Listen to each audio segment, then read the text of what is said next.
எதுக்காக சும்மா நிக்கிற? உன்னை 2 துண்டா வெட்டி போட எனக்கு ரொம்ப நேரம் ஆகாது. கிசாமே போது நிறுத்து. இவன் கூட மோதணும்னு நினைச்சா பின் விளைவுகள் ரொம்ப மோசமா இருக்கும். லெஜெண்டரி சானியனை எதிர்த்து போராட வேண்டியிருக்கும் நான் நினைச்சு கூட பார்த்ததே இல்ல. அவன் கூட சண்டை போட்டா 2 பேருமே இறந்து போயிடுவோம்.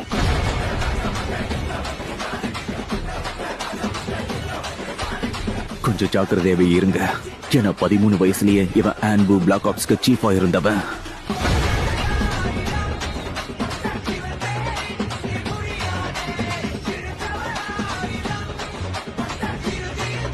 பந்தயத்துக்கு நாங்க வரலாமா?